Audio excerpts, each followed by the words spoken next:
ప్రభునందు ప్రియమైనటువంటి Bible Baptist సంఘస్థులందరికీ ప్రభు అయిన యేసుక్రీస్తు నామమున శుభములు తెలియచేస్తూ ఉన్నాను. ఈ శుభ శుక్రవార సందర్భంగా ఈ మాధ్యమం ద్వారా దేవుని వాక్యాన్ని మీకు అందజేయటానికి దేవుడు నాకు అనుగ్రహించినటువంటి ఈ భాగ్యాన్ని బట్టి దేవునికి వందనాలు చెల్లిస్తూ ఉన్నాను.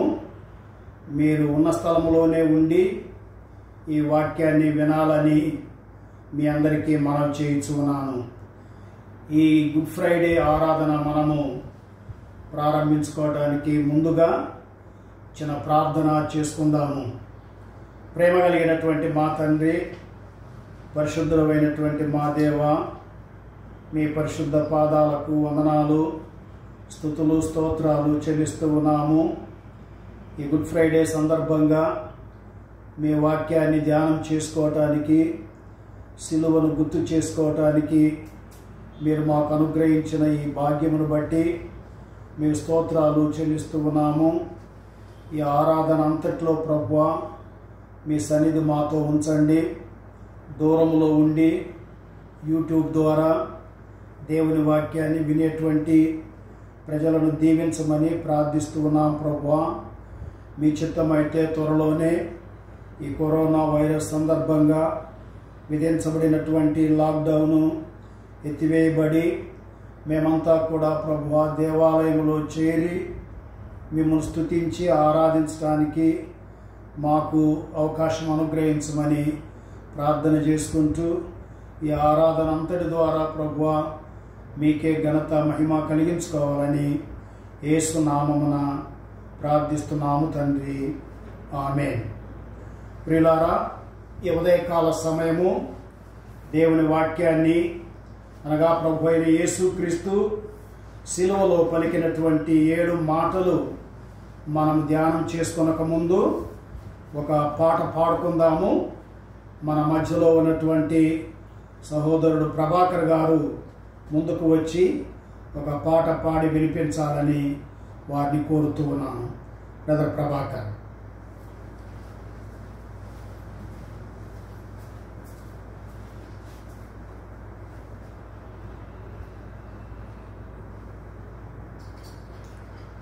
ఏ పాప మెరుగని యెహోవావ నామూర్తి పాప విమోచకుండా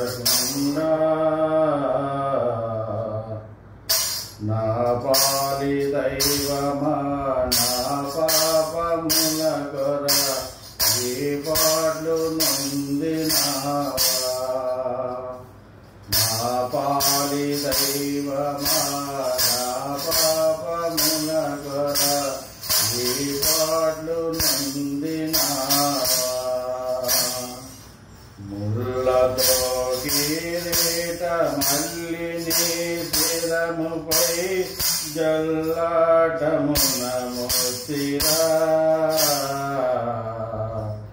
ముళ్ళ పోట్లకు శిరము తల్లడిల్లగ తుమ్మ చిల్లిపోతివరటక. ముళ్ళ పోట్లకు శిరము తల్లడిల్లగ తుమ్మ చిల్లిపోతివరటక. ఏ పాప మెరుగని యెహోవావ నామూర్తి పాప విమోచకుండా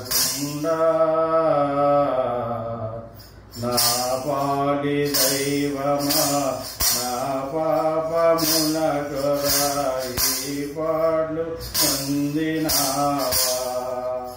నా పాలి దైవమా నా పాపముల కొర ఈ పాటలు నొందినావా. కలువరి గిరిదనుక సిలువ మోయాలేక కలవరము నొందినావా. సిలువ నీతో మోయ కొలువలో వేరొకని తోడుగా నిలిచినారా. సిలువ నీతో మోయ తోడుగా నిలిచినారా. ఏ పాపమెరుగని పావనామూర్తి పాప విమోచకుడా, నా పాలి దైవమా నా పాపముల కొర ఈ పాటలు నొందినావా. బల్లెదుండగు బంటు బల్లెమునని ప్రక్క చిల్లి బడబొడిచినాడా. ఉల్లోళముల వలె నల్లని రూపకంగా చల్లారగద కోపము. ఉల్లోళముల వలె నల్లని రూపకంగా చల్లారగద కోపము. ఏ పాపమెరుగని ఓ పావనామూర్తి పాప విమోచకుడా, నా పాలి దైవమా నా పాపముల కొర ఈ పాటలు నొందినావా. నా పాలి దైవమా నా పాపముల కొర ఈ పాటలు నొందినావా. కటగట పాప సంకటము బాపుట కింద పడు బాధ నొందినావా. ఎటువంటిది ప్రేమ ఎటువంటిది శాంత ఎటుల వర్ణింతు స్వామి. ఎటువంటిది ప్రేమ ఎటువంటిది శాంత ఎటుల వర్ణింతు స్వామి. ఏ పాపమెరుగని ఓ పావనామూర్తి పాప విమోచకుడా, నా పాలి దైవమా నా పాపముల కొర ఈ పాటలు నొందినావా. నా పాలి దైవమా నా పాపముల కొర ఈ పాటలు నొందినావా.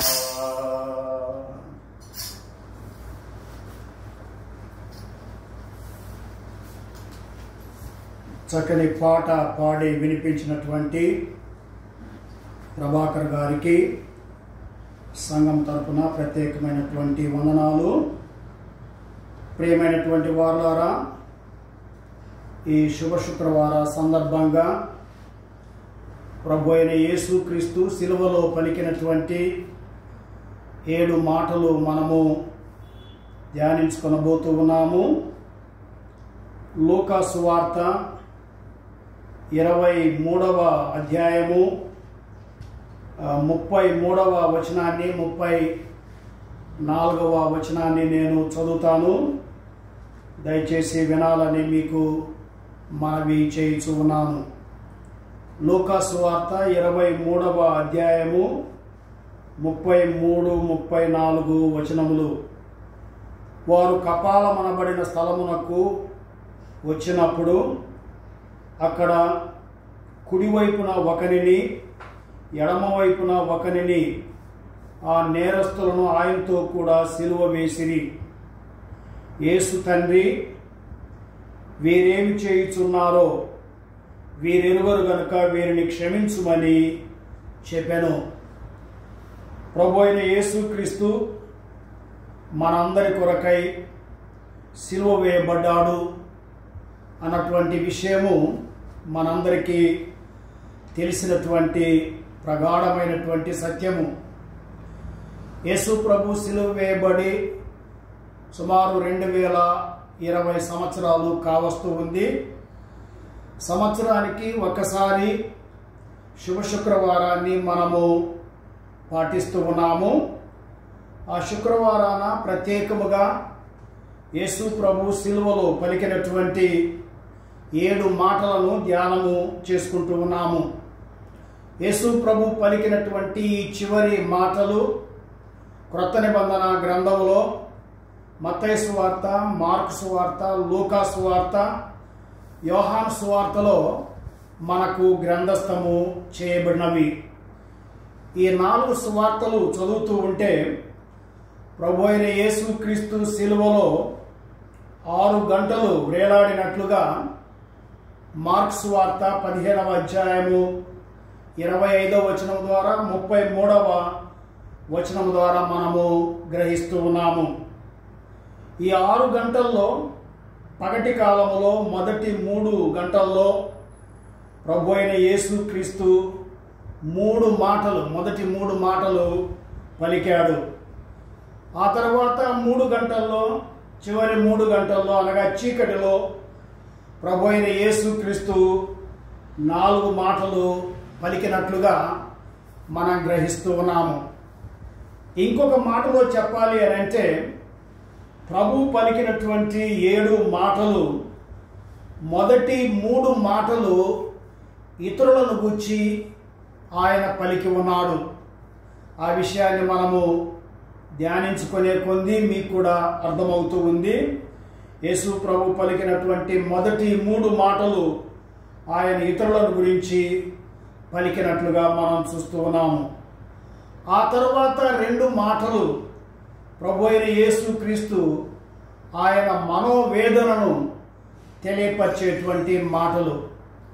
ఆ తరువాత చివరి 2 మాటలు యేసుక్రీస్తు యొక్క విజయాన్ని చూపించేటువంటి మాటలుగా మనము చూస్తూ ఉన్నాము. కనుక ఈ సిలువ మాటలు ఆయన యందు విశ్వాసం ఉంచినటువంటి వారందరికీ ఎంతో ఆదరణ, నెమ్మది, ధైర్యాన్ని ఇచ్చేటువంటి మాటలుగా మనము గ్రహిస్తూ ఉన్నాము. ప్రపంచంలో క్రైస్తవులైనటువంటి వారు ఏ మూలన ఉన్నా, ఏ దేశంలో ఉన్నా, ఏ పట్టణంలో ఉన్నా, ఏ స్థితిలో ఉన్నా కూడా యేసు ప్రభు సిలువలో పలికినటువంటి ఆ మాటలను ధ్యానించుకుంటూ ధైర్యాన్ని పుంజుకుంటూ ఉన్నారు. యేసు ప్రభు యొక్క మరణము చాలా ప్రాముఖ్యమైనటువంటిది. ఆయన మరణించేటప్పుడు చివరిగా పలికినటువంటి ఆ 7 మాటలు మనము జ్ఞాపకం ఉంచుకోవలసినటువంటి అవసరత ఉన్నది. ఆ చివరి మాటలు మాత్రమే కాదు, యేసు ప్రభు ఈ లోకంలో 3.5 సంవత్సరాలు సేవ చేసినటువంటి కాలంలో ఆయన బోధించినటువంటి బోధలన్నీ కూడా మానవాళికి ఎంతో అత్యవసరమైనవి. మనము మొదటి మాటలోనికి ప్రవేశించక మునుపు యేసు ప్రభు యొక్క మరణాన్ని గురించి కొన్ని మాటలు చెప్పుకోవాలి అని అంటే, యేసుక్రీస్తు యొక్క మరణము సాధారణమైనటువంటి మరణం, న్యాచురల్ డెత్. అంటే దాని ఉద్దేశం ఏంటంటే యేసు ప్రభు కలువరి సిలువలో నిజంగా మరణించాడు. యేసు ప్రభు సిలువలో మరణించలేదు అని కొందరు వాదించిన బైబిల్ గ్రంథం అయితే యేసు ప్రభు సిలువలో నిజంగా మరణించాడు అనేటువంటి విషయాన్ని మనకు తెలియపరుస్తూ ఉంది. ఫిలిప్పీలకు రాసినటువంటి పత్రిక 2వ అధ్యాయము 8వ వచనములో సిలువ మరణము పొందునంతగా విధేయత చూపిన వాడై తను తాను తగ్గించుకొనెను అని అపోస్తలుడైనటువంటి పౌలు యేసు ప్రభు యొక్క మరణాన్ని గురించి తెలియపరిచాడు. కనుక యేసు ప్రభు యొక్క మరణము సాధారణమైనటువంటి మరణం. అంత మాత్రమే కాకుండా యేసు ప్రభు యొక్క మరణము అసాధారణమైనది. దీని యొక్క అర్థం ఏమిటి అని అంటే, యేసు ప్రభువులో ఏ పాపము కూడా లేదు. మానవులందరూ కూడా మరణిస్తూ ఉన్నారు. ఎందుకు మరణిస్తూ ఉన్నారు? మనందరికీ కూడా బాగా తెలుసు. మరణించేటువంటి ప్రతి మానవుడు కూడా పాపము చేసిన వాడు. పాపము చేసిన ప్రతి ఒక్కడు మరణించాలి. ఏ భేదమును లేదు. అందరూ పాపము చేసి దేవుడు అనుగ్రహించు మహిమను పొందలేకుండా ఉన్నారు. పాపమునకు వచ్చేటువంటి జీతము మరణము. అయితే ప్రభు అయినటువంటి యేసుక్రీస్తు మరణము అసాధారణమైనటువంటి మరణము అని ఎందుకు చెప్పుకుంటూ ఉన్నాము అని అంటే, ఆయన పాపి కాడు, ఆయన పరిశుద్ధుడు. యేసు ప్రభు కన్యక మరియమ్మ గర్భాన ఈ లోకానికి మరి వచ్చినటువంటి సందర్భంలో దేవుని దూత మరియమ్మకు ప్రత్యక్షమై, పరిశుద్ధాత్మ నీ మీదికి వచ్చును, సర్వోన్నతుని శక్తి నిన్ను కమ్ముకొనును, గనక పుట్టబోవు శిశువు పరిశుద్ధుడై దేవుని కుమారుడనబడును. పుట్టబోవు శిశువు పరిశుద్ధుడు కనుక కల్వరి శిలువలో మరణించినటువంటి ఆ యేసు ప్రభువు పరిశుద్ధుడు అనేటువంటి విషయాన్ని మనం జ్ఞాపకం చేసుకుంటున్నాం. పాపి అయిన మనిషి మరణించడము సాధారణమైనటువంటి విషయం, కానీ పరిశుద్ధుడు మరణించడం అనేటువంటిది అసాధారణమైనటువంటి విషయం. యేసు ప్రభు యొక్క మరణాన్ని గురించి మరికొన్ని మాటలు చెప్పుకోవాలి అని అంటే, యేసు ప్రభు యొక్క మరణము ముందుగానే నిర్ణయించబడింది అనేటువంటి విషయము లేఖనాల ద్వారా మనము తెలుసుకుంటూ ఉన్నాము. చాలాసార్లు మనము సంఘంలో చెప్పుకున్నాము, యేసు ప్రభు యొక్క మరణము ఆకస్మికంగా జరగలేదు, అది ఒక విపత్తు కాదు, యాక్సిడెంట్ కాదు. అయితే యేసుక్రీస్తు యొక్క మరణము ముందుగానే నిర్ణయించబడింది. లేఖనముల ప్రకారము ఆయన మరణించాడు, లేఖనముల ప్రకారము ఆయన మృతి చెంది సమాధి చేయబడి తిరిగి లేచాడు అని దేవుని వాక్యములో మనము చదువుతూ ఉన్నాము. అంత మాత్రమే కాకుండా ప్రకటన గ్రంథము 13వ అధ్యాయము 8వ వచనములో మనము చదివినట్లయితే, భూనివాసులందరూ అనగా జగదుత్పత్తి మొదలుకొని వధింపబడి ఉన్న గొర్రెపిల్ల యొక్క జీవగ్రంథమందు ఎవరి పేరు రాయబడలేదో వారు ఆ మృగమునకు నమస్కారము చేయుదురు. భూనివాసులందరూ అనగా జగదుత్పత్తి మొదలుకొని వధింపబడి ఉన్న గొర్రెపిల్ల యొక్క జీవగ్రంథమందు, జగదుత్పత్తి మొదలుకొని ఈ జగత్తుకు పునాది వేయబడక మునుపే, లోకము సృష్టించబడక మునుపే యేసుక్రీస్తు యొక్క మరణాన్ని మరి నిర్ణయించబడినట్లుగా, దేవుడు నిర్ణయించినట్లుగా మనం చూస్తూ ఉన్నాం. ఇంకొక మాట యేసు ప్రభు యొక్క మరణాన్ని గురించి మనము చెప్పుకోవాలి అని అంటే, యేసు ప్రభు యొక్క మరణము దైవ సంబంధమైనటువంటిది. It's a supernatural death. ఎందుకు దైవ సంబంధమైనటువంటిది అంటూ ఉన్నాము అని అంటే, యేసు ప్రభు యొక్క మరణము మిగతా మరణాలకు భిన్నంగా ఉన్నట్లుగా మనం జ్ఞాపకం చేసుకుంటున్నాం. మానవుడు చనిపోతే తిరిగి లేవలేడు. ఏ మానవుడు కూడా చనిపోయినటువంటి వ్యక్తిని బ్రతికించలేడు. అయితే యేసు ప్రభు యొక్క మరణము సూపర్ న్యాచురల్, దైవ సంబంధమైనది అని ఎందుకు చెప్పుకుంటూ ఉన్నాము అని అంటే, దేవుని వాక్యములో యోహాను సువార్త 10వ అధ్యాయము 17-18 వచనాల్లో మనం ఏం నేర్చుకుంటున్నామంటే, యేసు ప్రభు అన్నాడు, నా ప్రాణాన్ని పెట్టడానికి నాకు అధికారం ఉన్నది, నా ప్రాణాన్ని తీసుకోవటానికి కూడా నాకు అధికారం ఉన్నది. ఎలాంటి మరణాన్ని గురించి మనం చరిత్రలో ఎక్కడా కూడా చదవం. గొప్ప గొప్ప నాయకులు ఉన్నారు, మరి రాజులు ఉన్నారు, అధిపతులు ఉన్నారు, చనిపోయారు, కానీ వారు తిరిగి బ్రతకలేదు.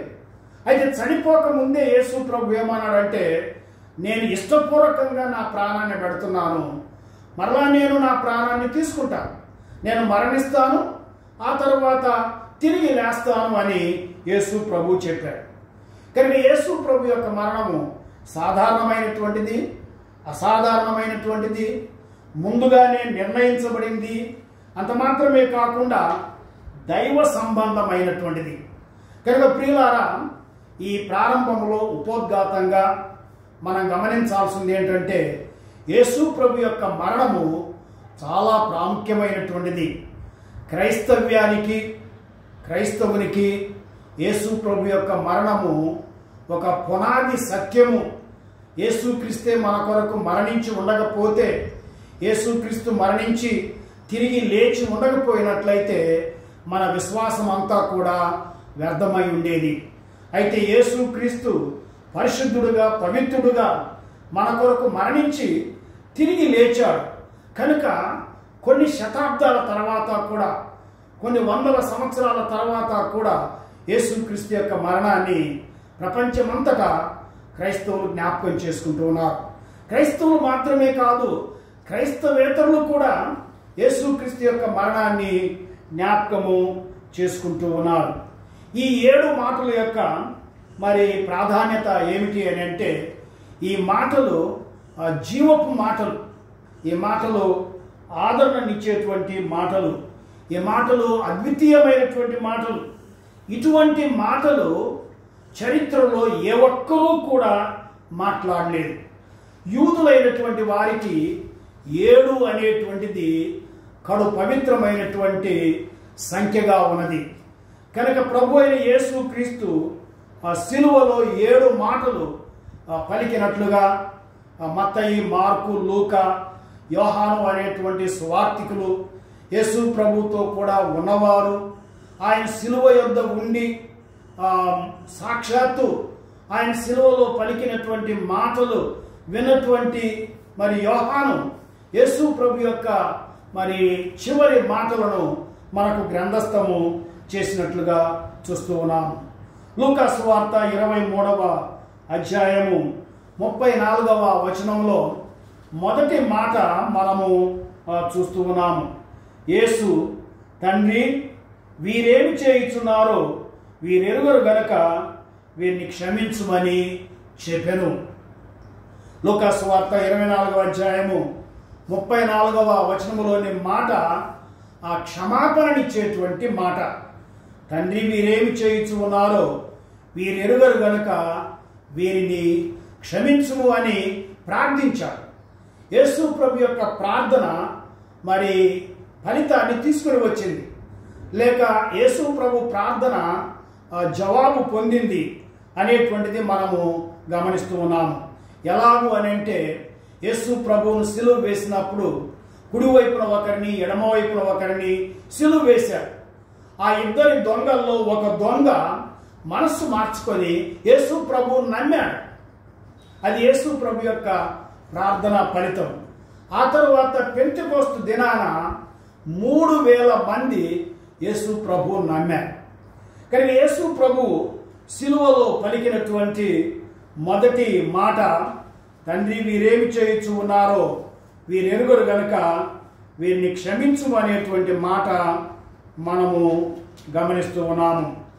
ఈ మాటలో ఉన్నటువంటి అర్థాన్ని గ్రహించాలని మీ అందరికీ కూడా నేను మనవి చేయుచు ఉన్నాను. మొట్టమొదటిగా ఒక విషయాన్ని మనము చెప్పుకొని చాలా త్వరగా ధ్యానాన్ని ముగించుకుందాము. యెషయా గ్రంథము 53వ అధ్యాయము 12వ వచనము ఆఖరి భాగములో కొన్ని వందల సంవత్సరాల క్రితమే, అనగా యేసు ప్రభువు మానవుడుగా ఈ లోకములో జన్మించక మునుపే యెషయా అనేటువంటి ప్రవక్త ఈ రీతిగా ప్రవచించాడు. అతిక్రమము చేయు వారిలో ఎంచబడిన వాడాయను, అనేకుల పాపమును భరించుచు తిరుగుబాటు చేసిన వారిని గూర్చి విజ్ఞాపన చేసెను. అనేకుల పాపమును భరించుచు తిరుగుబాటు చేసిన వారిని గూర్చి విజ్ఞాపన చేశాను.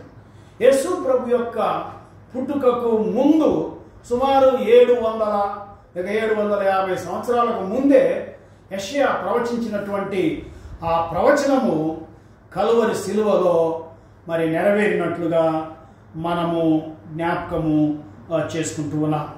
ప్రియులారా, ఈ మొదటి మాట మరి చాలా ప్రాముఖ్యమైనటువంటిది.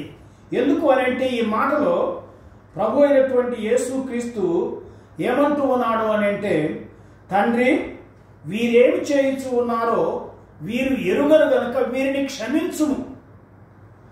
మానవుని యొక్క మరి అవసరత ఏమిటి అని అంటే, మానవుని యొక్క ప్రత్యేకమైనటువంటి అవసరత పాపక్షమాపణ. ఈ లోకంలో మానవుడు జీవించినటువంటి కాలంలో మరి పాపిగా జీవిస్తూ ఉన్నాడు. పరలోక రాజ్యం చేరాలి అని అంటే పాపాలకు క్షమాపణ పొందాలి. అతని పాపాలకు ప్రాయశ్చిత్తం చేయబడింది. అయితే వ్యక్తిగతంగా యేసు ప్రభు దగ్గరకు వచ్చి పాపాలు ఒప్పుకొని క్షమాపణ పొందాలి. పాప క్షమాపణ అనేటువంటిది చాలా ప్రాముఖ్యమైనటువంటిది. యేసు ప్రభు ఈ లోకములో జీవించినప్పుడు కూడా కపెర్నహూములో ఒక ఇంటిలో ఉన్నప్పుడు అనేక మంది రోగులు ఆయన యొద్దకు వచ్చి మరి స్వస్థపరచమని కోరారు. మరి కోరినటువంటి ప్రతి ఒక్కరిని కూడా ప్రభువు స్వస్థపరిచారు. ఆ సందర్భంగా 4 పక్షవాతముతో బాధపడుతున్నటువంటి ఒక రోగిని ప్రభు దగ్గరికి తీసుకుని వచ్చి ఆ ఇంటి కప్పు విప్పి ఆయన పాదాల యొద్ద దించారు. అప్పుడు యేసు ప్రభు వారి విశ్వాసమును చూచి, కుమారుడా, నీ పాపములు క్షమించబడి ఉన్నవి అని అతనితో చెప్పాడు. అతన్ని తీసుకుని వచ్చినటువంటి వారు అతని యొక్క స్వస్థత కొరకు తీసుకుని వచ్చారు. అక్కడ ఉన్నటువంటి వారందరూ కూడా గమనించేది ఏంటంటే, యేసు ప్రభు ఈ రోగిని ఎలాగ స్వస్థపరుస్తాడో అని చూస్తూ ఉన్నారు. అయితే ప్రభు అయిన యేసుక్రీస్తు ఏమన్నాడు అని అంటే, కుమారుడా, నీ పాపములు క్షమించబడి ఉన్నది. కనుక పాప క్షమాపణ అనేటువంటిది అన్నిటికంటే ప్రాముఖ్యమైనటువంటిది. గుడ్ ఫ్రైడేను జరిగించుకునేటువంటి మనమైతేమి, లేక ఈస్టర్ను ఆచరించేటువంటి మనమైతేమి, లేక ఇంకా అనేక పండుగలను ఆచరించేటువంటి వారైతేమి, పుట్టుకతోనే క్రైస్తవులు అనుకున్నటువంటి అనేక మంది అయితేనేమి, మన పాపాలకు క్షమాపణ పొందామా అనేటువంటిది చాలా ప్రాముఖ్యమైనటువంటి విషయం. అంత మాత్రమే కాకుండా యేసు ప్రభు శిలువలో పలికినటువంటి ఈ మొదటి మాటలో ఇంకొక అర్థాన్ని కూడా మనము చూస్తూ ఉన్నాము. తండ్రి, వీరేమి చేయించు ఉన్నారో వీరు ఎరుగరు గనుక వీరిని క్షమించమంటున్నారు. వాస్తవంగా వారు ఏం చేస్తూ ఉన్నారో వారికి తెలియదా? యేసు ప్రభువును సిలువ వేస్తూ ఉన్నామన్న సంగతి వారికి తెలియదా? ఆయన సిలువకు పై భాగంలో యూదులకు రాజు అని ఒక పై విలాసము కూడా వ్రాసి పెట్టారు, అది తెలియదా? అరచేతులతో కొట్టారు, తెలియదా? ముళ్ళ కిరీటాన్ని పెట్టారు, మరి తెలియదా? అవన్నీ తెలుసు. అయితే ప్రభు ఏమంటూ ఉన్నాడంటే, వీరేమి చేయించు ఉన్నారో వీరెరుగరు గనుక వీరిని క్షమించమంటున్నారు. వాళ్ళంతా ఏమనుకున్నారంటే, మనం శిక్షించేది యోసేపు మరియమ్మల యొక్క కుమారుణ్ణి మాత్రమే అనుకున్నారు. కానీ వారు ఎవరినైతే సిలువ వేస్తూ ఉన్నారో ఆ సిలువ వేయబడేటువంటి యేసే దేవుని కుమారుడని, ఆ యేసే వారి మెస్సియా అని, ఆ యేసే వారి రక్షకుడు అనేటువంటి సంగతిని వారు గ్రహించలేకుండా పోయారు. కనుక ఈ వచనంలో ప్రభు వారికి బయలుపరిచింది ఏంటంటే, ఆత్మీయ అంధత్వం, స్పిరిచువల్ బ్లైండ్నెస్. ఈ దినాల్లో కూడా అనేక మంది యేసు ప్రభు నమ్ముకాకుండా ఆత్మీయమైనటువంటి అంధత్వాన్ని కలిగి ఉన్నట్లుగా మనము చూస్తూ ఉన్నాం. తండ్రి, వీరేమి చేయించు ఉన్నారో వీరెరుగరు గనుక వీరిని క్షమించుము. యేసు ప్రభు ఈ లోకంలో ఉన్నప్పుడు ఆయన కొండ మీద ప్రసంగం చేశాడు. మత్తయి సువార్త 5, 6, 7 అధ్యాయాల్లో కొండ మీది ప్రసంగాన్ని మనము చదువుతూ ఉన్నాము. మత్తయి సువార్త 5వ అధ్యాయము 44వ వచనములో యేసు ప్రభు చెప్పాడు, మీ శత్రువులను ప్రేమించండి, వారి కొరకు ప్రార్థించండి అని ప్రభు చెప్పాడు. ప్రభు చేసినటువంటి బోధను ఆయన సిలువలో సార్థకం చేశాడు, ఆయన నెరవేర్చాడు.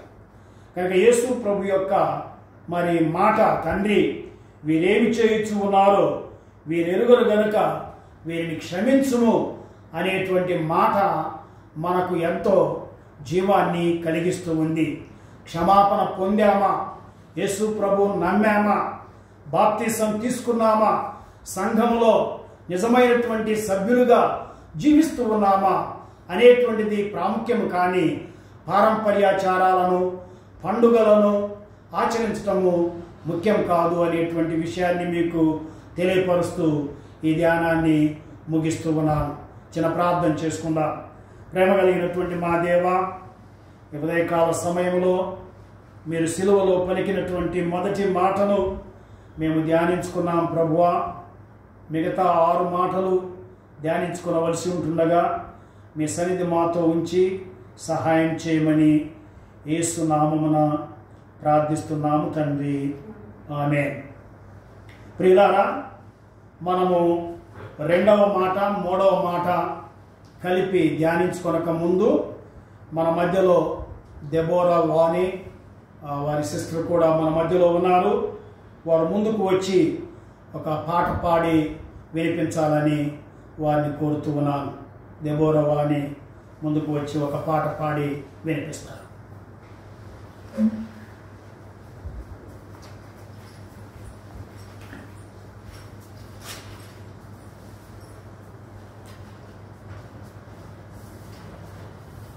ప్రభువా సిలువ పైన నీ బలియాగమేనా, నా కొరకు నీ విలువైన మాటలే మా కొరకు. ప్రభువా సిలువ పైన నీ బలియాగమేనా, నా కొరకు నీ విలువైన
మాటలే మా కొరకు.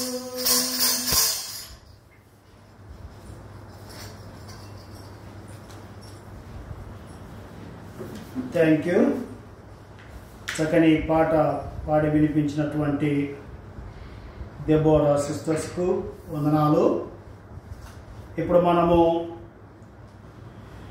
ప్రభు అయిన యేసుక్రీస్తు శిలువలో పలికినటువంటి 2వ మాటను క్లుప్తంగా ధ్యానము చేసుకొనబోతూ ఉన్నాము.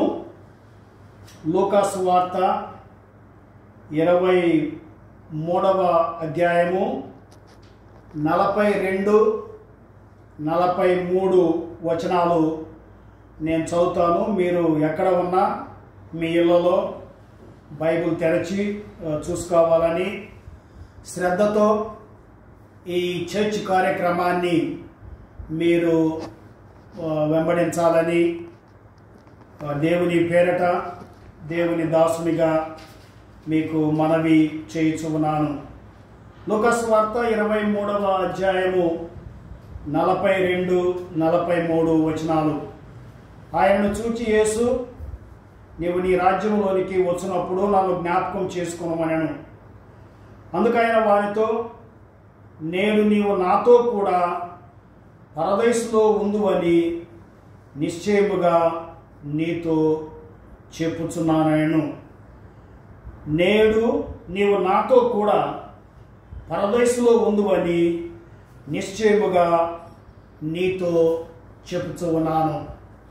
ప్రభువైన యేసుక్రీస్తు సిలువ వేయబడినప్పుడు ఆయనకు ఇరువైపులా ఇద్దరు దొంగలు సిలువ వేయబడ్డారు.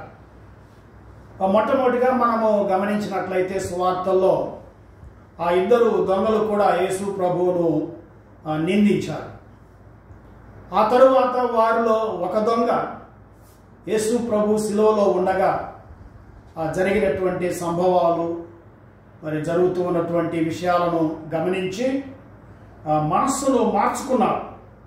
యేసు ప్రభువును రాజుగా రక్షకునిగా గుర్తించాడు. యేసు ప్రభు యొక్క మాటల్లో ఉన్నటువంటి అర్థాన్ని అతడు గ్రహించి యేసు ప్రభువుకు ఏమని మనవి చేశాడంటే, యేసు, నీవు నీ రాజ్యంలోనికి వచ్చినప్పుడు నన్ను జ్ఞాపకం చేసుకో, నీ రాజ్యంలో నన్ను జ్ఞాపకం చేసుకో. మరి ఒక విధంగా చెప్పాలి అని అంటే ఆ దొంగ పశ్చాత్తాపడుతూ ఉన్నాడు. అందుకని ఈ రెండవ మాటను, మొదటి మాటనేమో క్షమాపణనిచ్చేటువంటి మాట, రెండవ మాటనేమో రక్షణ మాట. ఆ దొంగతో యేసు ప్రభు ఏమన్నాడు అని అంటే, నేను నిన్ను జ్ఞాపకం చేసుకోవటం ఎప్పుడో కాదు, నేడే నీవు నాతో కూడా పరదేశంలో ఉండువని నిశ్చయముగా నేను నీతో చెప్పుచూ ఉన్నాను. ఒక పాపి తన పాపములను గురించి పశ్చాత్తాపడి ప్రభు అయిన యేసుక్రీస్తును నమ్ముకున్నట్లయితే పరలోక రాజ్య వారసుడుగా తీర్చిదిద్దబడతాడు. ఒక వ్యక్తి ప్రభువును నమ్ముకొని మరణించిన వెంటనే పరలోకం చేరతాడు. పరదేశం అనేటువంటిది ఆ పరలోకంలో ఒక భాగం అనేటువంటి విషయాన్ని మనము జ్ఞాపకము చేసుకుంటున్నాం. కనుక మీరు ఎవరైనా కూడా ఏ కులానికి, ఏ మతానికి, ఏ జాతికి, ఏ దేశానికి చెందినటువంటి వారైనా కూడా యేసు ప్రభు దగ్గరకు వచ్చి, నేను పాపిని, నన్ను క్షమించుము, నా పాపాలను తీసివేయము అని పశ్చాత్తాపడినట్లయితే ప్రభు క్షమిస్తాడు, పరలోక రాజ్యానికి తీసుకొని వెళ్తాడు. చూడండి, ఈ సిలువలో మరణించేటువంటి దొంగ ఆ చివరి గడియల్లో నిస్సహాయుడుగా ఉన్నాడు. సహాయం లేదు. ఇక అతన్ని ఎవరు కూడా రక్షించలేరు. ఏ మానవుడు కూడా రక్షించలేడు. చూడండి, ఈ లోకంలో రక్షించబడటానికి, పాపాలు పోగొట్టుకోవటానికి ఎన్నో ప్రయత్నాలు జరుగుతూ ఉన్నాయి. కానీ ఆ ప్రయత్నాల మూలంగా మన పాపాలు పోవు. జన్మ పాపము, కర్మ పాపము ఎంత మాత్రము కూడా పోదు అనేటువంటి విషయాన్ని జ్ఞాపకం చేసుకుంటున్నాం. అయితే మన పాపం పోవాలి అని అంటే పరిశుద్ధుడే మన కొరకు ప్రాయశ్చిత్తం చేయాలి. పరిశుద్ధుడే మన పాపాలను తీసివేయాలి. మానవుడు నిస్సహాయుడు, తనకు తాను సహాయం చేసుకోలేడు అనేటువంటి విషయాన్ని మనము జ్ఞాపకం చేసుకుంటూ ఉన్నాము.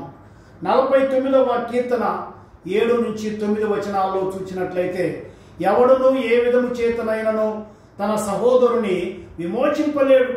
వాడు కుళ్ళు చూడక నిత్యము బ్రతుకున్నట్లు వాని నిమిత్తము ప్రాయశ్చిత్తం చేయలేడు. ఒక వ్యక్తి ఇంకొక వ్యక్తిని బ్రతికించలేడు. అతడు బ్రతికించబడటానికి ఏమీ చేయలేడు. మానవుడు ఎంత నిస్సహాయుడంటే, మానవుడు ఒకరిని పుట్టించలేడు, మరి చనిపోయేటువంటి మానవుణ్ణి తిరిగి బ్రతికించలేడు, ఎవరికి ప్రాణాన్ని ఇవ్వలేడు అనేటువంటి విషయాన్ని మనము జ్ఞాపకం చేసుకుంటున్నాం. అయితే ఇలాంటి నిస్సహాయ స్థితిలో ఉన్నటువంటి ఆ దొంగ పశ్చాత్తాపడినప్పుడు యేసు ప్రభు అన్నాడు, నేడే నీవు నాతో కూడా పరదేశంలో ఉందువు. అతడు మారు మనసు పొంది వెలిగించబడినటువంటి కారణం చేత ప్రభు అయిన యేసుక్రీస్తు అతన్ని క్షమించి, నేడే నీవు నాతో కూడా పరదేశంలో ఉందువని సెలవిచ్చినట్లుగా మనము జ్ఞాపకము చేసుకుంటూ ఉన్నాము. దేవుని వాక్యములో మనము చూసినట్లయితే నరకము ఎంత నిజమో పరలోకము కూడా అంత నిజం. నరకాన్ని గురించి, పరలోకాన్ని గురించి మనకు చెప్పినటువంటి గొప్ప వ్యక్తి ఎవరు అని అంటే మన ప్రభు అయిన యేసుక్రీస్తే. ఆయన పరలోకం నుండి దిగి వచ్చాడు. మనమంతా కూడా భూ సంబంధమైనటువంటి వారు. ఆయన పరలోకాన్ని గురించి చెప్పాడు. మీ హృదయంలో కలవరపడనీయకుడి, వెరవనీయకుడి, దేవుని యందు విశ్వాసం ఉంచున్నారు, నా యందును విశ్వాసం ఉంచండి అని ప్రభు చెప్పాడు. నేను వెళ్ళి మీ కొరకు స్థలమును సిద్ధపరిచిన తరువాత నేనుండు స్థలములో మీరును ఉండులాగన నేను వచ్చి మరలా మిమ్మల్ని తీసుకుని వెళ్తాను. కనుక ప్రభు అయిన యేసుక్రీస్తు మన కొరకు ఆ స్థలాన్ని సిద్ధపరుస్తూ ఉన్నారు. కనుక ఆ పరలోక రాజ్యములో చేరాలి అని అంటే ఈ సిలువ మీది దొంగలాగా మారుమనసు పొందాలి, పశ్చాత్తాపడాలి, ప్రభు దగ్గరికి రావాలి. మానవుడు నిస్సహాయుడు అనేటువంటి దానికి ఒక ఉదాహరణ మనము చెప్పుకోవలసి ఉంటే ఆ తప్పిపోయినటువంటి కుమారుడు తండ్రిని విడిచిపెట్టి దూర దేశం వెళ్ళాడు. నా ఆస్తి నన్ను కాపాడుతుంది అనుకున్నాడు, నా డబ్బు నాకు సరిపోతుంది అనుకున్నాడు, నా బంగారము నా వెండి నాకు సరిపోతుంది అనుకున్నాడు. కానీ చాలా త్వరగా ఆస్తి అంతా కరిగిపోయింది. ఆస్తితో పాటు స్నేహితులందరూ కూడా విడిచిపెట్టిపోయారు. మరి ఆ యొక్క తప్పిపోయినటువంటి కుమారుడు ఏ స్థితికి వచ్చాడు అని అంటే నిస్సహాయ స్థితికి వచ్చాడు. అప్పుడు బుద్ధి వచ్చినప్పుడు లేచి తండ్రి వద్దకు వచ్చి పశ్చాత్తాపడి ఏమన్నాడు అని అంటే, తండ్రి, పరలోకానికి నీకు వ్యతిరేకంగా నేను పాపం చేశాను. నీ కుమారుడునని అనిపించుకోవడానికి నేను యోగ్యుడను కాను. కనుక నన్ను నీ దాసుల్లో ఒకనిగా చేర్చుకోమని పశ్చాత్తాపడుతూ అడిగినప్పుడు తండ్రి అన్నాడు, నేను దాసునిగా కాదు కుమారునిగానే చేర్చుకుంటూ ఉన్నాను అని అతని మీద పడి ముద్దు పెట్టుకొని కౌగలించుకొని ఇంట్లో చేర్చుకున్నాడు. అలాగే మనము అపోస్తుల కార్యముల గ్రంథము 16వ అధ్యాయంలో 30-31 వచనాల్లో చూసినట్లయితే చెరసాల నాయకుడు మరి ఆ చెరసాల తలుపులన్నీ కూడా తెరుచుకున్నప్పుడు పౌలు, శీల, మిగతా ఖైదీలందరూ కూడా చెరసాలలో నుండి పారిపోయి ఉంటారు, ఇక నా ఉద్యోగం పోతుంది, నా ప్రాణం పోతుంది అని అనుకున్నప్పుడు మరి ఆయన అడిగినటువంటి ప్రశ్న, ఆ చెరసాల నాయకుడు పౌలును, శీలను అడిగినటువంటి ప్రశ్న ఏమిటి అని అంటే, అయ్యలారా, రక్షణ పొందుటకు నేనేమి చేయవలెను? రక్షణ పొందటానికి మనమేమి చేయనవసరం లేదు. పౌలు చెప్పిన మాట ఏమిటి అని అంటే, రక్షణ పొందాలి అని అంటే ప్రభు అయిన యేసుక్రీస్తునందు విశ్వాసం ఉంచుము, అప్పుడు నీవును నీ ఇంటి వారును రక్షించబడుదురు. కనుక ఆ సిలువలో ఉన్నటువంటి దొంగ తన అహంభావాన్ని, తన గర్వాన్ని మరి విడిచిపెట్టి తన పాపాన్ని విడిచి ఎప్పుడైతే పశ్చాత్తాపడ్డాడో, ప్రభు తట్టు తిరిగాడో, ప్రభు అన్నాడు, నేడే నీవు నాతో కూడా పరదేశంలో ఉందువు అని వాగ్దానం చేశాడు. యేసు ప్రభు సిలువలో పలికినటువంటి 3వ మాట యోహాను సువార్త 19వ అధ్యాయము 26-27 వచనాల్లో మనము చూస్తూ ఉన్నాము. యోహాను సువార్త 19వ అధ్యాయము 26-27 వచనాల్లో మనం చూస్తూ ఉన్నాం. యేసు తన తల్లియు తాను ప్రేమించిన శిష్యుడును దగ్గర నిలుచుండుట చూచి, అమ్మా, ఇదిగో నీ కుమారుడు అని తన తల్లితో చెప్పాను. తరువాత శిష్యుని చూచి, ఇదిగో నీ తల్లి అని చెప్పాను. ఆ గడియ నుండి ఆ శిష్యుడు ఆమెను తన ఇంట చేర్చుకొనెను. ప్రియులారా, ముందుగానే చెప్పుకున్నాము, యేసు ప్రభు సిలువలో పలికినటువంటి మొదటి 3 మాటలు ఇతరులను గురించి మాట్లాడాడు. మొదటి మాట, తండ్రి, వీరేమి చేయుచు ఉన్నారు, వీరెరుగరు గనుక వీరిని క్షమించు అని ప్రభు పలికాడు. రెండవ మాట, నీవు నాతో కూడా పరదేశంలో ఉండు అని దొంగతో పలికాడు.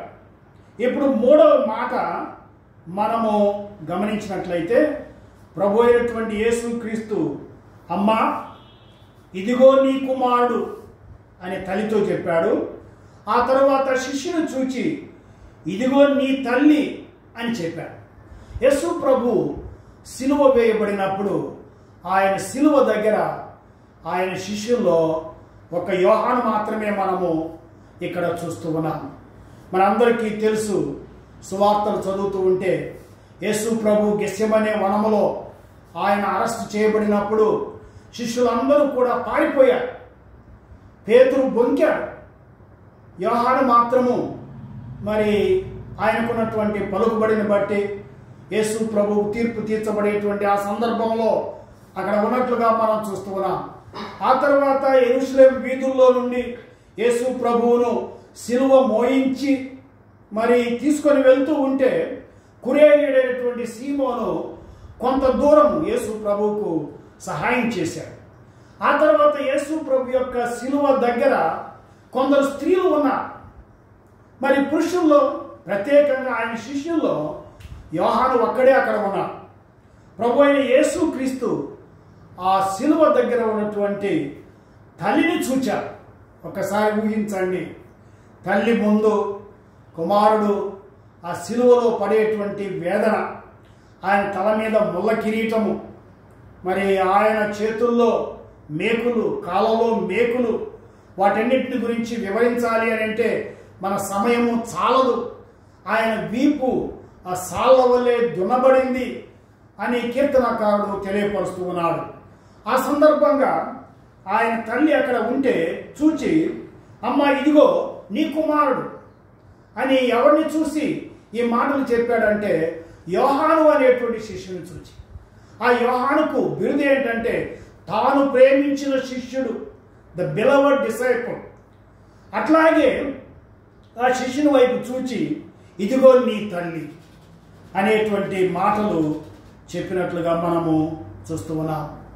ప్రియులారా, యేసు ప్రభు సిలువలో పలికినటువంటి ఈ 3వ మాట, మరి 10 ఆజ్ఞల్లో ఒక ఆజ్ఞ ఏమిటి అని అంటే నువ్వు భూలోకములో దీర్ఘాయుష్మంతుడు అగునట్లు నీ తండ్రిని నీ తల్లిని సన్మానించుము.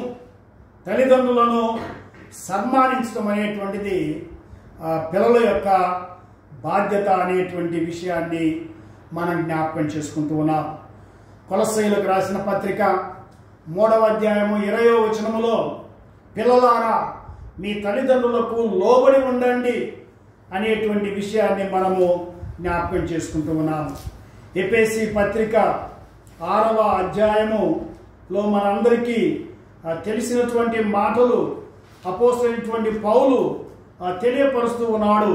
పిల్లలారా ప్రభువునందు మీ తల్లిదండ్రులకు విధేయులై ఉండి, ఇది ధర్మమే. నీకు మేలు కలుగునట్లు నీ తండ్రిని తల్లిని సన్మానింపు, అప్పుడు నీవు భూమి మీద దీర్ఘాయుష్మంతుడు అగుదు.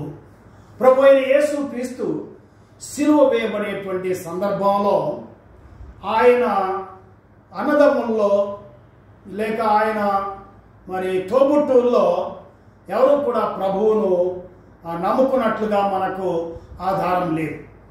కనుక యేసు ప్రభు తన బాధ్యతగా ఒక కుమారుడిగా మరి తల్లిని ఎవరికి అప్పగించాలి? ఆయనకు అన్నదమ్ములు ఉన్నారు, మరి కుటుంబ సభ్యులు ఉన్నారు, కానీ వారు యేసు ప్రభువును నమ్మలేదు. కనుక ఈ తల్లిని ఎవరికి అప్పగించాలి అని అంటే తాను ప్రేమించినటువంటి యోహానుకు అప్పగించాడు. అప్పుడు తల్లి వైపు చూసి అమ్మా నువ్వేం దిగులు పడిన అవసరం లేదు, ఇదిగో ఇక మీద నీ కుమారుడు యోహాను నా స్థానంలో నేను నెరవేర్చవలసినటువంటి పనులన్నీ చేయవలసినటువంటి సహాయం అంతా కూడా మరి యోహాను చేస్తాడు అని యోహానుకు అప్పగించినట్లుగా మనము చూస్తూ ఉన్నాం. అంటే ఈ మాటలు మనకు ఎలాగున్నాయి అని అంటే యేసుక్రీస్తు ఒక సంపూర్ణ మానవుడుగా, సంపూర్ణ దేవుడుగా, సంపూర్ణ మానవుడుగా ఆయన బాధ్యత నెరవేర్చాడు అనేటువంటి విషయాన్ని మనం చూస్తూ ఉన్నాం. యెషయా గ్రంథము 9వ అధ్యాయము 6వ వచనములో యేసు ప్రభువుకు ఇవ్వబడినటువంటి బిరుదుల్లో ఒక బిరుదు ఏమిటి అని అంటే ఆలోచనకర్త. కనుక సిలువలో ఉండి కూడా యేసు ప్రభు ఎవరిని గురించి ఆలోచించాడు? తన తల్లిని గురించి ఆలోచించాడు. తల్లిని గురించి ఆలోచించి ఇప్పుడు నేను ఏం చేయగలను? ఈ భూలోకంలో మానవుడిగా ఉండలేను, కనుక నేను పరలోకానికి వెళుతూ ఉన్నాను.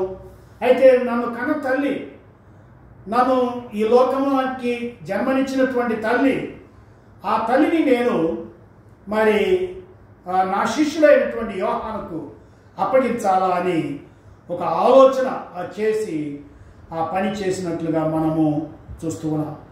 చాలామంది ఏమంటారు అని అంటే, మేము ఆత్మీయులము, మా తల్లిదండ్రులు ప్రభువుని నమ్మకాలేదు కనుక వారిని గురించి మాకు సంబంధం ఏమి లేదు అని అంటారు. అది ఎంత మాత్రము కూడా కాదు. మనం యేసు ప్రభువుని నమ్ముకున్నా, ఒకవేళ తల్లిదండ్రులు యేసు ప్రభువుని నమ్మకపోయినా వారిని వృద్ధాప్యములో చూసుకోవాల్సినటువంటి బాధ్యత తల్లిదండ్రుల మీద, పిల్లల మీద ఉన్నది అనేటువంటి సత్యాన్ని జ్ఞాపకం చేసుకుంటున్నాం. కనుక యేసు ప్రభువు నుండి మనం నేర్చుకునేటువంటి పాఠం ఏమిటి అంటే, పిల్లలముగా మన తల్లిదండ్రుల పట్ల మన బాధ్యత నెరవేర్చాలి. అప్పుడు దేవుడు మనల్ని దీవిస్తాడు. ఒకనాడు నువ్వు కూడా తండ్రి అవుతావు, నువ్వు కూడా తాతవైతావు. కనుక మనం ఏమి కొలత కొలుస్తామో అదే కొలత కొలవబడతాము. కనుక యేసు ప్రభు శిలువలో పలికినటువంటి ఈ 3వ మాట, అమ్మా ఇదిగో నీ కుమారుడు అని తన తల్లితో చెప్పాడు. ఆ తర్వాత శిష్యును చూచి ఇదిగో నీ తల్లి అని చెప్పాడు. కనుక యేసు ప్రభు పలికినటువంటి ఆ మాటలో ఉన్నటువంటి ఆ సత్యాన్ని గ్రహించి తల్లిదండ్రులను వృద్ధాప్యంలో ఒకవేళ వారు అనారోగ్యంతో ఉన్నప్పుడు లేక ఇబ్బందుల్లో ఉన్నప్పుడు వారిని మనము మరి చూడవలసినటువంటి బాధ్యత మన మీద ఉన్నదని గ్రహిస్తూ ఉన్నాం. దేవుడి మాటలను దీవించునుగాక. 4వ మాట, 5వ మాట మనము ధ్యానం చేసుకొనక ముందు మన మధ్యలో ఉన్నటువంటి ప్రభాకర్ గారు ముందుకు వచ్చి మరి ఒక పాట పాడి వినిపించాలని వారిని నేను ఆహ్వానిస్తున్నాను. ప్రభాకర్.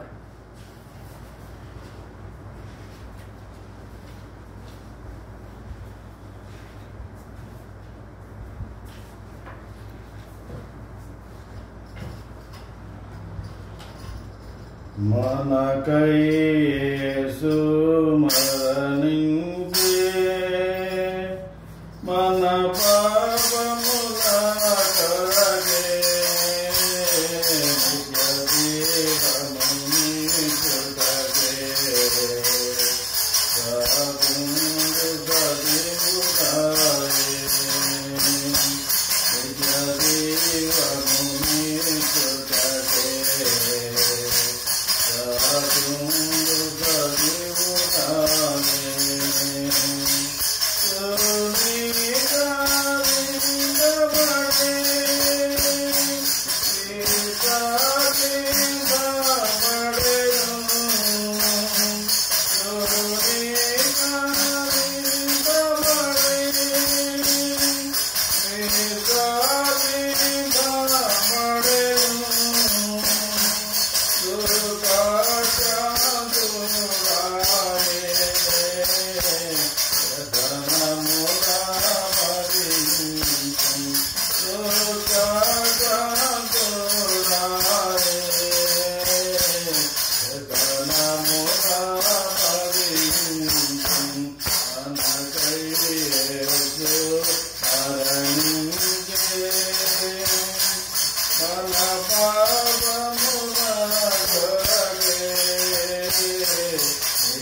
Thank you brother.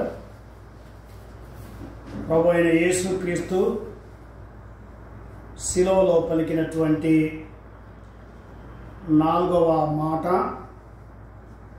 మత్తయి సువార్త 27వ అధ్యాయము 46వ వచనములో ఇంచుమించు 3 గంటలప్పుడు యేసు ఏలి ఏలి లామా సబక్తాని అని బిగ్గరగా కేక వేసెను. ఆ మాటకు నా దేవా నా దేవా నన్నెందుకు చెయ్యి విడిచివని అర్థము. ఏలి ఏలి లామా సబక్తాని అని బిగ్గరగా కేక వేసెను. ఆ మాటకు నా దేవా నా దేవా నన్నెందుకు చెయ్యి విడిచివని అర్థము. యేసు ప్రభు శిలువలో పలికినటువంటి 4వ మాట 5వ మాట, ఈ 2 మాటలు కూడా యేసు ప్రభు యొక్క మనోవేదనను తెలియపరిచేటువంటి మాటలని మనం జ్ఞాపకం చేసుకుంటున్నాం. మనోవేదనను లేక ఆయన శరీర వేదనను తెలియపరిచేటువంటి మాటలు. ఏలి ఏలి లామా సబక్తాని లేక ఎలోయి ఎలోయి లామా సబక్తాయి.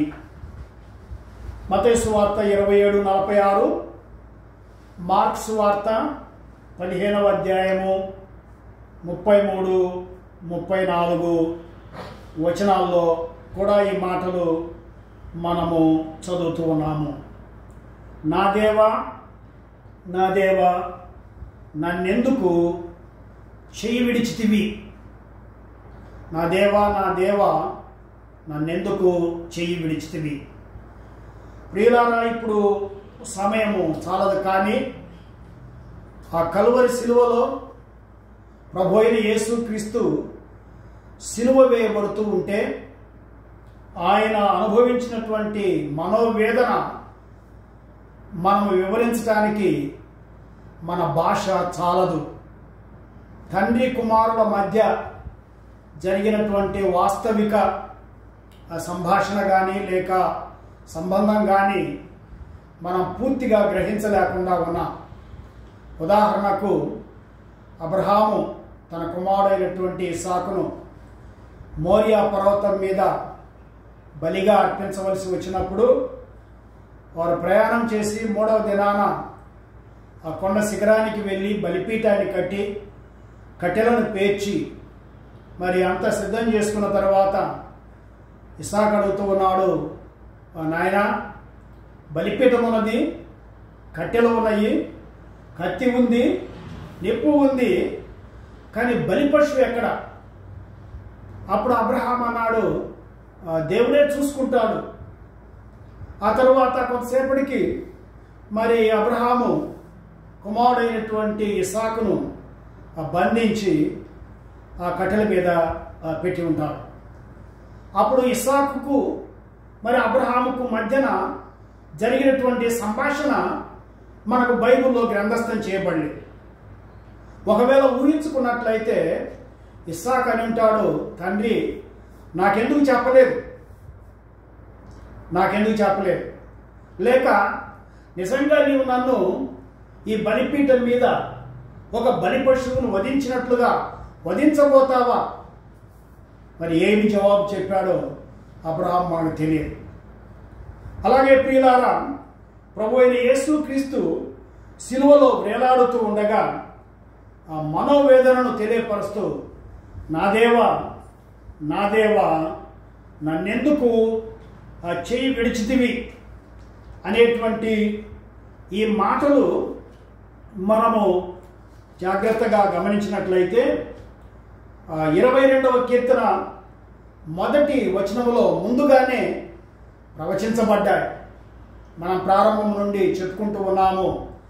యేసు ప్రభు యొక్క శిలువ మరణం, లేక ఆ మాటకు వస్తే యేసు ప్రభు యొక్క జననము, మరణము, పునరుత్థానము, ఆయన సేవ, ఇదంతా కూడా లేఖనాల ప్రకారం జరుగుతూ ఉంది, జరిగింది.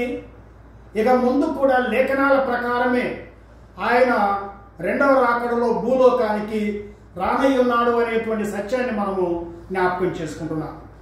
కొన్ని వందల సంవత్సరాల క్రితమే ఆ దావీదు భక్తుడు దేవుని చేత ప్రేరేపించబడి ఈ ప్రవచనాన్ని చెప్పాడు. నా దేవా నీవు నా నేల విడనాడితివి, నన్ను రక్షింపక నా అర్థధ్వని వినక నీవేళ దూరముగానున్నావు అనేటువంటి మాటలు 22వ కీర్తన మొదటి వచనములో చూస్తూ ఉన్నాం.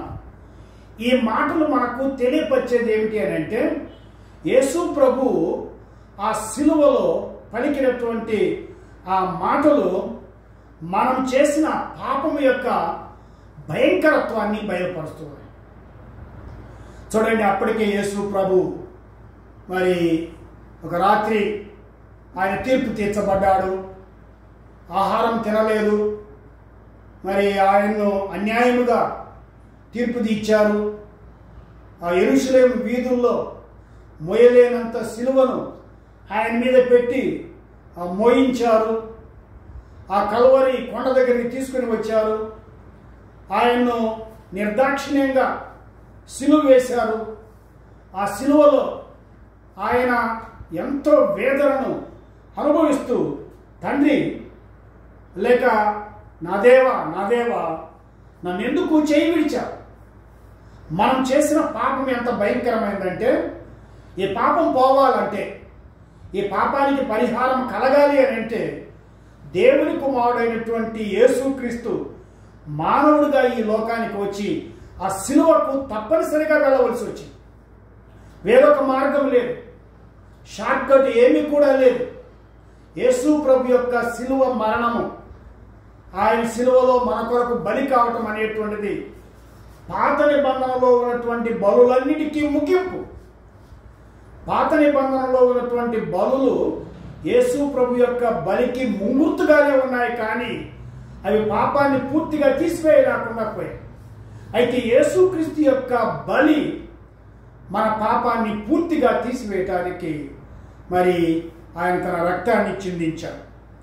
ఆ సందర్భంగా ఆయన ఎంత వేదన అనుభవించాడంటే అంత వేదన అనుభవించాడు. రోమాపత్రిక 6వ అధ్యాయము 23వ వచనములో చూస్తే, పాపం వలన వచ్చు జీతము మరణం. వాస్తవంగా చెప్పాలి అని అంటే పాపం చేసింది మనం, మరణించాల్సింది మనం. ఒకవేళ మనం మరణిస్తే మరలా మనం తిరిగి లేవలేము. అయితే మన స్థానంలో మనకు బదులుగా మన మరణాన్ని, మన శిక్షను ప్రభు అయినటువంటి యేసుక్రీస్తు సిలువలో భరించాడు అనేటువంటి విషయాన్ని మనం చూస్తూ ఉన్నాం. ఒకవేళ మనం అనుకోవచ్చు, ఆ దేవాతి దేవుడు, తండ్రి అయినటువంటి దేవుడు కుమారుడైనటువంటి దేవుణ్ణి ఆ సిలువకు పంపించకుండా మన పాపాన్ని క్షమించకూడదా? దేవుడు పరిశుద్ధుడు, దేవుడు న్యాయవంతుడు, పాపము శిక్షించబడాలి. కనుక దేవుని యొక్క పరిశుద్ధత మరి తెలియపరిచేది ఏంటంటే, మానవుడు చేసిన పాపానికి కఠినమైనటువంటి శిక్ష, మరణశిక్ష విధించబడాలి అనేటువంటి విషయాన్ని జ్ఞాపకము చేసుకుంటూ ఉన్నాం. దేవుడు పరిశుద్ధుడు, దేవుడు న్యాయవంతుడు గనుక పాపాన్ని మనకు బదులుగా ఆయన ప్రియకుమారుడైనటువంటి యేసుక్రీస్తునందు శిక్షించవలసి వచ్చింది. అంత మాత్రమే కాకుండా యేసు ప్రభు శిలువలో పలికినటువంటి ఈ 4వ మాట గెత్సెమనే తోటను కూడా మనకు జ్ఞాపకం చేస్తుంది. ఆయన గెత్సెమనే తోటలో ఉన్నప్పుడు శిష్యులను ఆయన వెంట తీసుకుని వెళ్ళాడు. యూదా ఇస్కరియోతు కాకుండా మిగతా వారిని తీసుకుని వెళ్ళాడు. కొంత దూరంలో ఉంచి మీరు ప్రార్థిస్తూ ఉండండి అని చెప్పాడు. ఆ తర్వాత వచ్చి చూస్తే వాళ్ళు నిద్రిస్తూ ఉన్నారు. రెండోసారి, మూడోసారి. అయితే యేసు ప్రభు గెత్సెమనే తోటలో ప్రార్థించేటప్పుడు ఆయన చెమట రక్త బిందువులుగా మారినంతగా నేలన పడుతూ ఉంది. అంటే ఆయన ఎంత మనోవేదన పొందాడో చూడండి.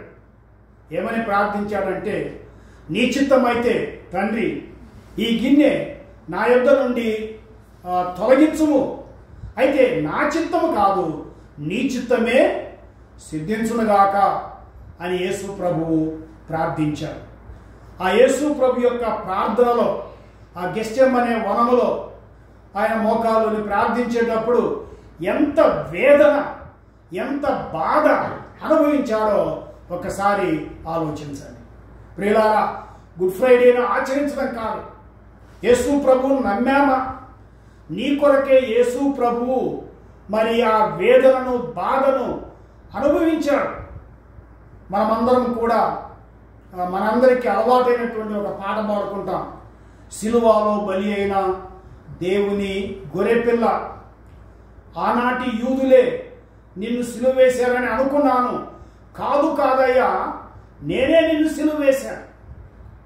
మరి ఎంతమంది ఆ గ్రహింపునకు వచ్చి తమ పాపాలు ఒప్పుకొని యేసు ప్రభువును నమ్ముకుంటూ ఉన్నారు అనేటువంటిది చాలా ప్రాముఖ్యము అనేటువంటి సత్యాన్ని మనము జ్ఞాపకము చేసుకుంటూ ఉన్నాం.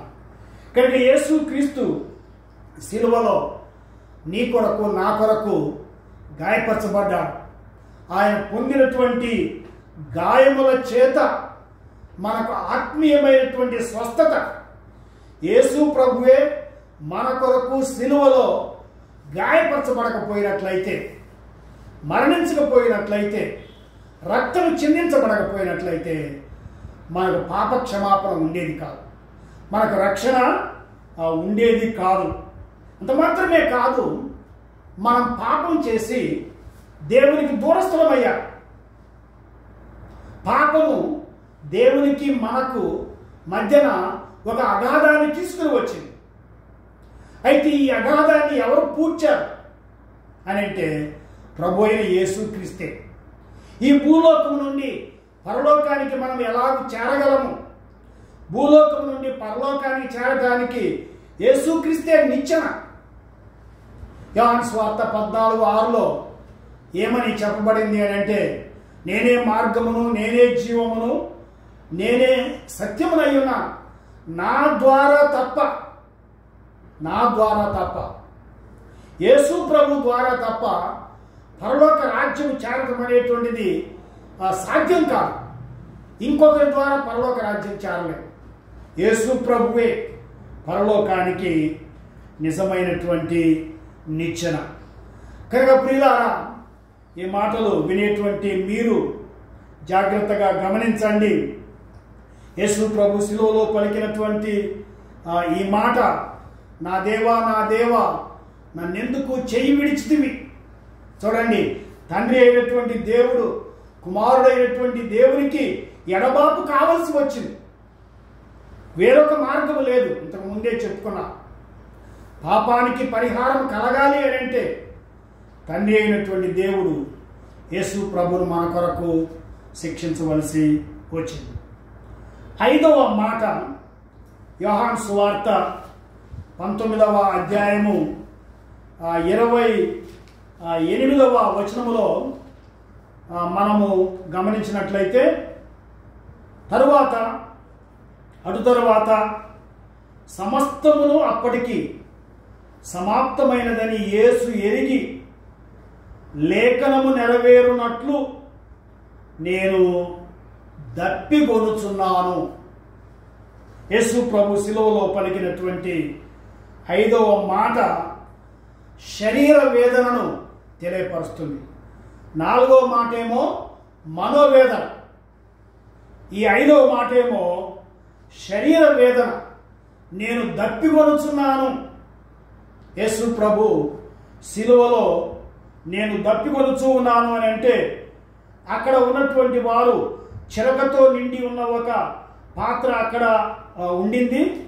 వారు ఒక స్పాంజి చిరకతో నింపి ఇసోపు పుడకను తగిలించి ఆయన నోటికి అందించి, కానీ ఆయన దానిని పుచ్చుకొనలేదు.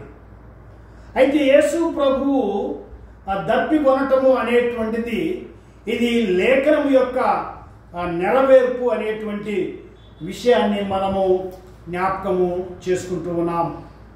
69వ కీర్తన 21వ వచనములో వారు చేతులు నాకు ఆహారముగా పెట్టి నాకు దప్పి అయినప్పుడు చిరకను త్రాగనిచ్చి. నాకు దప్పి అయినప్పుడు వారు చిరకను త్రాగనిచ్చి. మొదటి నుంచి మనం చెప్పుకుంటున్నాము యేసు ప్రభు యొక్క మరణము ముందుగా నిర్ణయించబడినటువంటి మరణం. యేసు ప్రభు యొక్క మరణము అసాధారణమైనటువంటి మరణం. యేసు ప్రభు యొక్క మరణము దైవికమైనటువంటిది. ఆయన నిజంగా మన కొరకు మరణించాడు. అసాధారణమైనటువంటిది, ముందుగా నిర్ణయించబడింది. యేసు క్రీస్తు శిలువలో దప్పికొనటం అనేటువంటిది కీర్తనకారుడు దావీదు ముందుగానే ప్రవచించాడు అనేటువంటి విషయాన్ని మనము జ్ఞాపకం చేసుకుంటున్నాం. కానీ యేసు ప్రభు శిలువలో పలికినటువంటి ఈ 5వ మాట మనకు మరి నేర్పించేటువంటి సత్యం ఏంటంటే ఆయన సంపూర్ణ మానవుడు. సంపూర్ణ మానవుడు. చూడండి, ఒక చిన్న విషయాన్ని గమనించండి. మనం సంపూర్ణంగా మానవులమై ఉన్నాం. మనం దేవులం కాదు. మానవుడు మానవుడే. అయితే మనము మానవులం కనుక మన కానికి ఏదైనా దెబ్బ తగిలితే మనం ఎంతవరకు భరించగలము? ముళ్ళు గుచ్చుకున్నా, ఒక మేకు గుచ్చుకున్నా ఎంత బాధపడతామో, ఎంత బాధపడతామో. ఎందుకని? మనం మానవులం కనుక. అలాగే యేసు ప్రభు కూడా సంపూర్ణ మానవుడు. ఇది చిన్న ముళ్ళు కాదు, ఒక మేకు కాదు, ఒక బల్లె పోటు కాదు. ఆయన శిలువలో రక్తసిక్తమయ్యాడు. ఎక్కడ చూచినా గాయాలు, ఎక్కడ చూచినా ఆయన శరీరం నుండి రక్తము కారుతూ ఉన్నట్లుగా మనం చూస్తున్నాం. ఆయన సంపూర్ణ మానవుడుగా ఈ లోకంలో జీవించాడు. 33.5 సంవత్సరాలు, 3.5 సంవత్సరాలు సేవ చేశాడు. ఆయన నడిచాడు, ప్రయాణం చేశాడు, అలసిపోయాడు, నిద్రించాడు, ఆహారాన్ని భుజించాడు. సంపూర్ణ మానవుడు.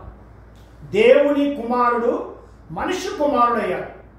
మనుష్య కుమారుడు దేవుని కుమారుడు కావాలి అని అంటే దేవుని కుమారుడు మనుష్య కుమారుడు కావలసి వచ్చింది.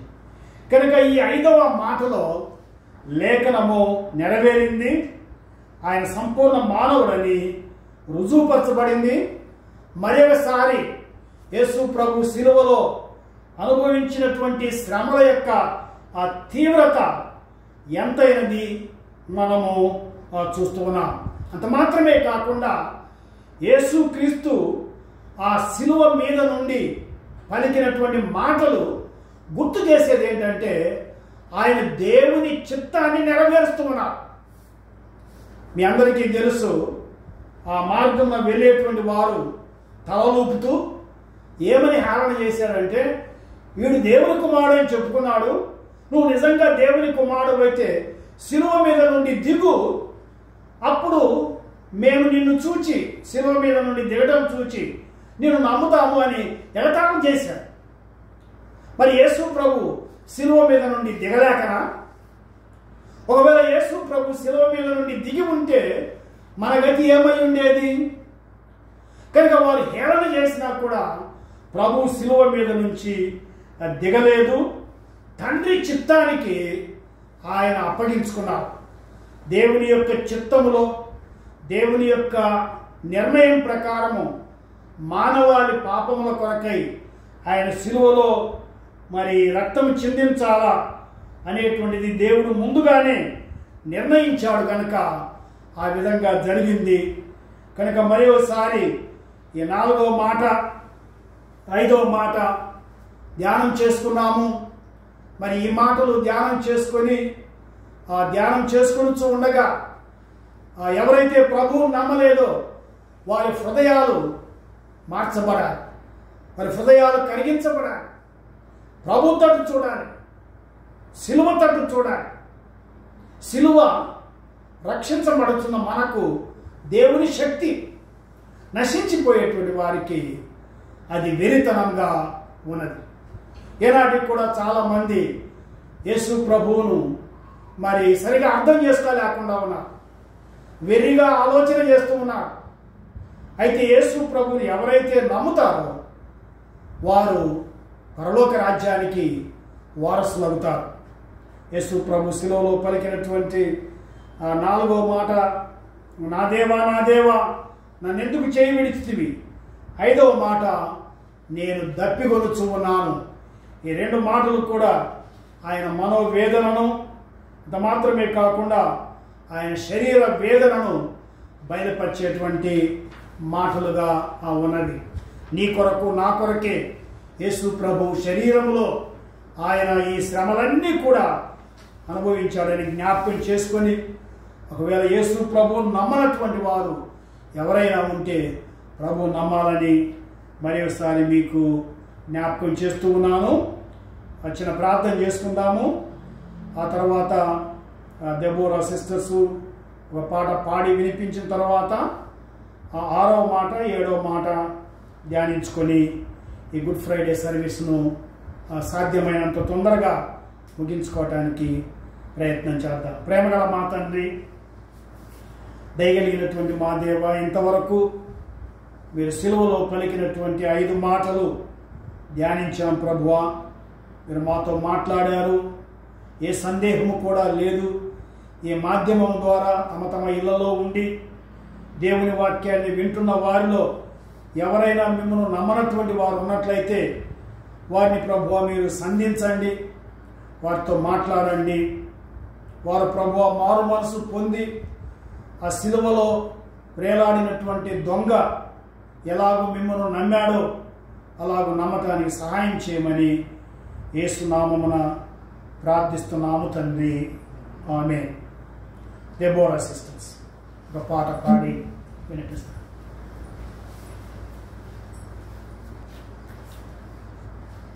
అమ్మా ఇదిగో నీ కుమారుడు యోహాను, ఇదిగో నీ తల్లి అని. అమ్మా ఇదిగో నీ కుమారుడు యోహాను, ఇదిగో నీ తల్లి అని. బాధలు సహితము బాధ్యత మరువక, బాధలు సహితము బాధ్యత మరువక, తల్లిని సన్మానించితివా, తల్లిని సన్మానించితివా. ప్రభువా సిలువ పైన నీ బలియాగమేగా, నా కొరకు నీ విలువైన మాటలే మా కొరకు. దేవా దేవా నీవు నన్ను ఏల విడనాడితివని. దేవా దేవా నీవు నన్ను ఏల విడనాడితివని. పలు హింసలలో తండ్రిని తలచి, పలు హింసలలో తండ్రిని తలచి, దీనునిగా చిన్న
థ్యాంక్ యూ సిస్టర్స్. చక్కని పాట పాడి వినిపించినందుకు దెబోరా సిస్టర్స్కు వందనాలు. ఈ గుడ్ ఫ్రైడే ఆరాధన చివరి గడియల్లోనికి వస్తూ ఉన్నాము. యేసు ప్రభు శిలువలో పలికినటువంటి 6వ మాట 7వ మాట మనము ధ్యానించుకొనబోతూ ఉన్నాము. మొదటి 5 మాటలు మనము ధ్యానించుకున్నాము. 6వ మాట యోహాను సువార్త 19వ అధ్యాయము 30వ వచనము. యేసు ఆ చిరక పుచ్చుకొని సమాప్తమైనదని చెప్పి తల వంచి ఆత్మను అప్పగించెను. యేసు ఆ చిరక పుచ్చుకొని సమాప్తమైనదని చెప్పి, 6వ మాట ఏంటంటే సమాప్తమైనది. It is finished. సమాప్తమైనది. ఈ 6వ మాట మనకు తెలియపరిచేటువంటి సత్యం ఏంటంటే ముగింపునకు వచ్చింది. ప్రభు యొక్క పరిచర్య లేక రక్షణ కార్యము అనేటువంటిది ముగింపునకు వచ్చింది. ప్రభు అయిన యేసుక్రీస్తు ఈ లోకానికి రాకముందే ఆదికాండము 3వ అధ్యాయము 15వ వచనములో మొట్టమొదటి ప్రవచనం ఉన్నది. ఆ ప్రవచనం ఏంటంటే,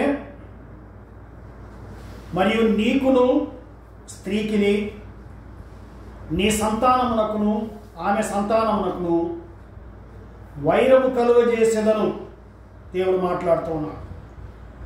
అది నిన్ను తల మీద కొట్టును,